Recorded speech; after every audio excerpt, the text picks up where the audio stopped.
The 17 News at Sunrise podcast is brought to you by Clinica Sierra Vista. Welcome back to the 17 News at Sunrise podcast, where we share your news on your schedule. Working in the spirit of the Golden Empire, this is 17 News at Sunrise. And good morning here at 5 a.m. Good to have you with us. I'm Maddie Jansen alongside Alex Fisher. And yesterday we had a very chilly start. Today it was not as cool as we started off, so I think that's foreboding what we're going to see later today. I think one thing that I noticed yesterday afternoon, though, was those cooler temperatures, at least in the afternoon, are gone. We're seeing those warm temps back in the forecast. Let's turn things over to Kevin Charette. He told us this warm-up is on the way, and sure enough, we felt a little preview of it yesterday. Yeah, we were in the 80s, and we are going to bump up into the 90s here the next couple of days before we get another cool down for the weekend. But definitely a mild start out there. Let's take you outside, show you what we've got going on. And we're in the upper 50s, 59 degrees in Bakersfield. Under the clear skies, a southeast wind at 5 miles per hour. Hour by hour here, we're going to be at 70 by 9, near 80 by 11 a.m. And you can see as we progress, lower 90s this afternoon. Into the mountains, we've got a temperature right now of 39, a calm wind out there currently. And hour by hour, upper 40s by 7 a.m. And then this afternoon, the mountain communities are going to be warm as well with some lower 80s. I'll have more in your forecast coming up in just a little bit. For now, back over to you. All right, thanks so much, Kevin. And we begin this morning with the ongoing search for an accused killer who broke out of Lerdo jail early yesterday morning. Tyrone Johnson and David Palms are accused of murdering 3-year-old Major Sutton and wounding his mother and brother in 2017. The sheriff's office has not revealed how they got out, but correctional officers were seen scanning the rooftops long after the men had escaped. Palms didn't get too far, with surveillance video showing his arrest at a Dollar General parking lot in Shafter. But Johnson evaded capture. 17 News saw investigators at his family's home not far from the store, but there's been no word of his arrest. He is considered armed and dangerous. If you see Johnson, you're urged to call 911. And we're learning more about the BPD K-9 killed on Tuesday night in the line of duty. Django has a lengthy history with the Bakersfield Police Department. Django was a Belgian Malinois and was born in the Netherlands on November 15, 2015. He was united with his human partner and best friend, Officer Brock Muller, in March 2017. Last year, Muller and Django took first place in bomb vehicle detection in the Murrieta K-9 trials. Memorial plans for the fallen police K-9 have not yet been finalized. Police released a statement saying, "In his time with us, he faithfully served the community of Bakersfield in the field of suspect apprehension and explosive material detection."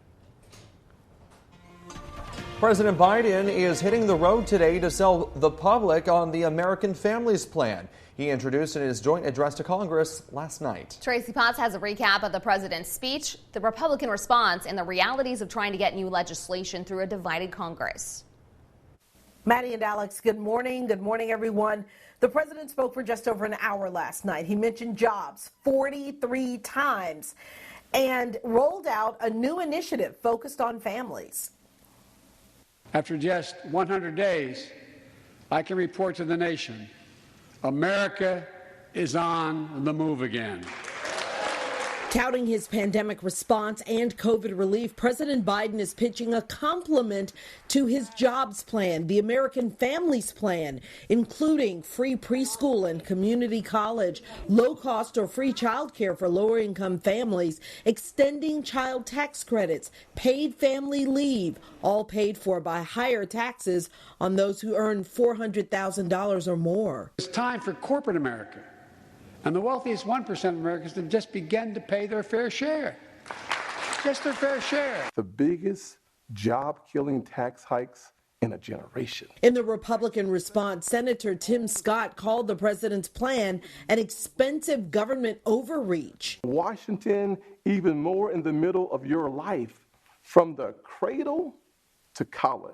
The president urged Congress to pass the George Floyd Justice in Policing Act next month by the first anniversary of Floyd's murder. We've all seen the knee of injustice on the neck of black Americans. Now's our opportunity to make some real progress. But 3 months in, the actions of the president and his party are pulling us further and further apart. President Biden asked Republicans to join Democrats in passing new gun laws.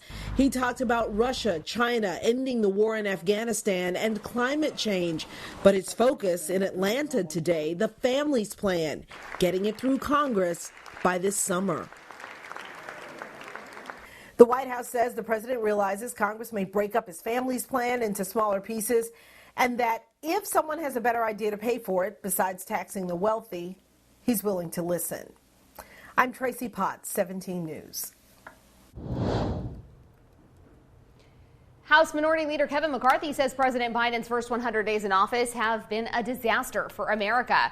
He released a statement after the president's address yesterday. It reads in part, "Unfortunately, President Biden is using his presidency to implement the most radical socialist agenda in American history.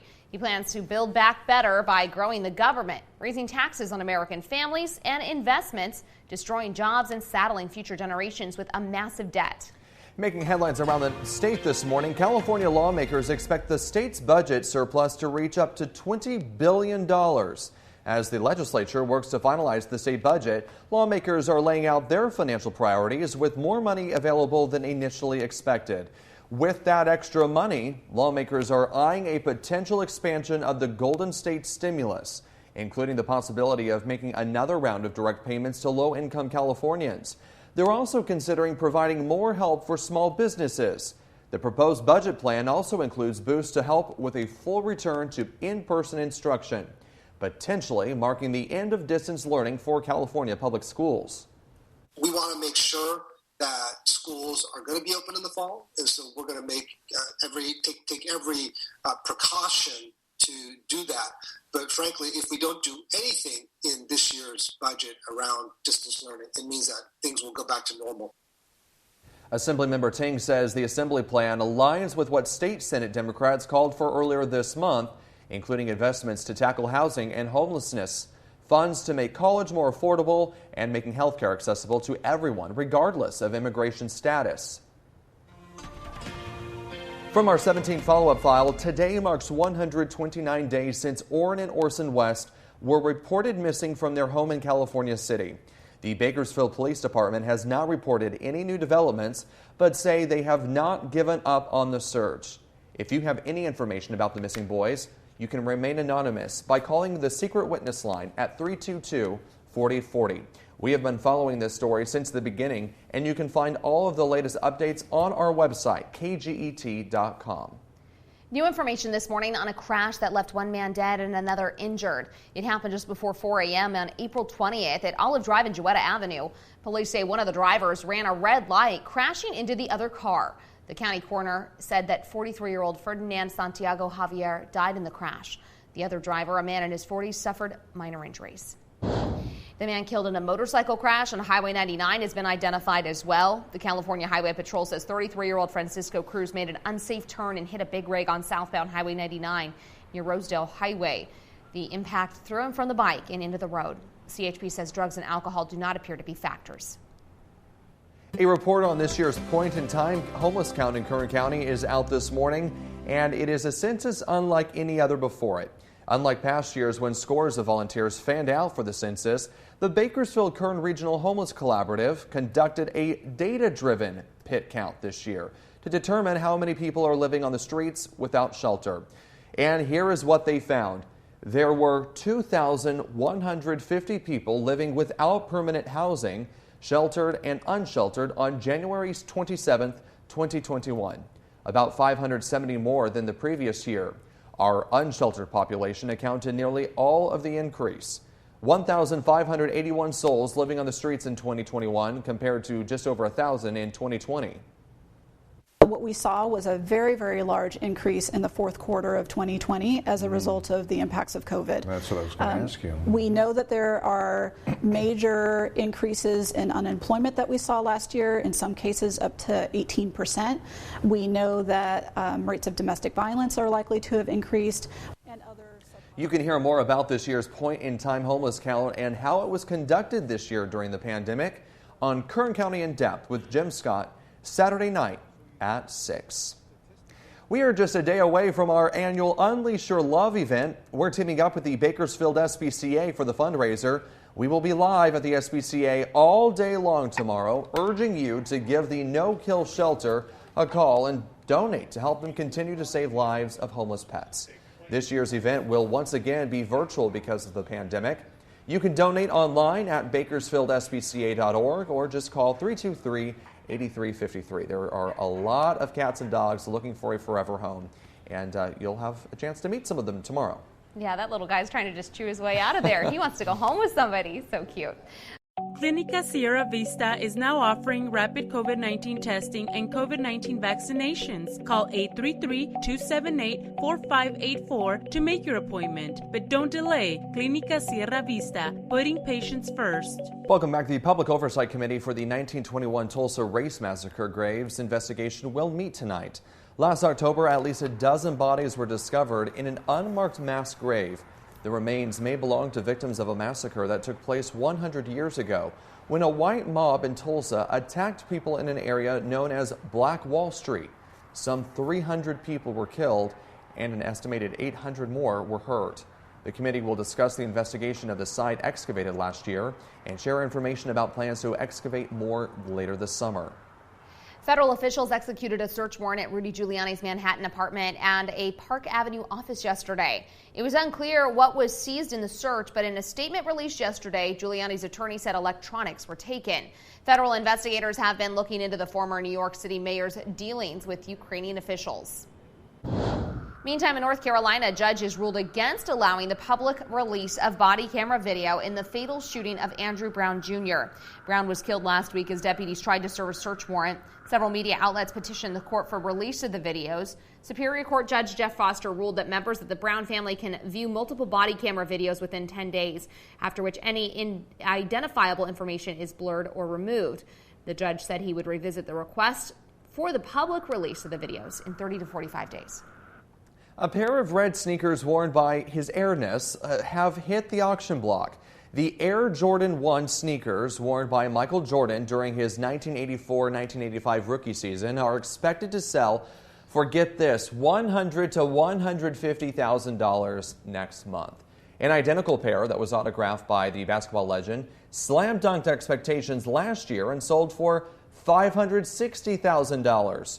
Bids open at $80,000. And the auction ends on May 12th. So, do you want to buy a house or or a pair of shoes? Yeah. And we're back here at 524. As we get closer to the summer months, one of the natural beauties people often like to go out and enjoy in the warm temperatures is the Kern River. 17's Ileana Capian joins us now with more. Maddie, the Kern River has been the main focus of attention for Bring Back the Kern. The organization partnered with a local newspaper writer turned author and graphic design artist turned illustrator to bring more awareness to the ongoing efforts to rewater the Kern River. The collaboration is bringing awareness through a new children's book called The Mighty Kern River. Check it out. This is Indy. This is also Indy.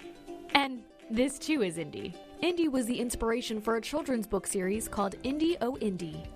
Indy's owner and author of the series, Teresa Adamo, takes readers of all ages on adventures around Kern County with the help of colorful illustrations by Jennifer Williams Cardova. The latest book in the Indy Presents series is called The Mighty Kern River. Adamo and Williams Cardova were approached by a local community group, Bring Back the Kern, to write an educational book about the Kern River and the surrounding environment. They had watched the Indy books progress and knew that we had an audience and we were making that connection with Bakersfield history. Mm-hmm. And they asked if we might be interested in doing a story about the river. This story is part of the ongoing effort by Bring Back the Kern to raise awareness around Bakersfield's need for a flowing river year-round.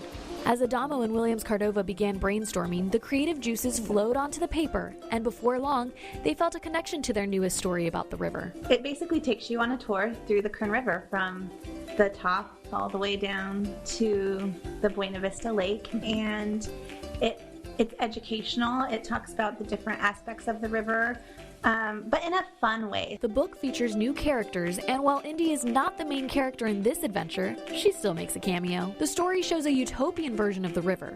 Adamo says it's an example of what they would like the river to look like all the time. We want kids and families to realize that we have this natural resource. I mean, I think after the book comes out, fingers crossed, we want to hear those stories of people saying that they went to go see it, or they spent some time there, or they went camping, or they went up to the Kern Valley and did one of the river rafting trips. This collaboration with Bring Back the Kern is meant to instill a sense of pride in the Kern River and bring awareness to a more often than not dry river.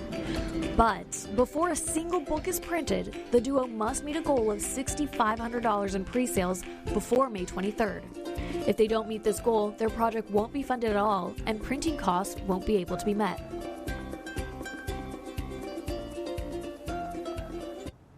Kickstarter is an online funding platform for creative projects. This platform is an all-or-nothing platform, so the ladies either meet their entire goal of $6,500 by May 23rd, or the donors don't have to pay for anything and the book won't be able to be printed right now. Now, for every 6-pack reward level pledged, Indy O Indy will donate 1 copy of the mighty Kern River to the Kern County Library, and that helps spread awareness and knowledge of the Kern River more abundantly. For more information and to purchase your copy of the mighty Kern, head over to our website, kget.com. In studio, Ileana Capellan, 17 News. Working in the spirit of the Golden Empire, this is 17 News at Sunrise. The 17 News at Sunrise podcast is a production of KGET and Nexstar Media Group. For more on all of the headlines in today's show, head to kget.com.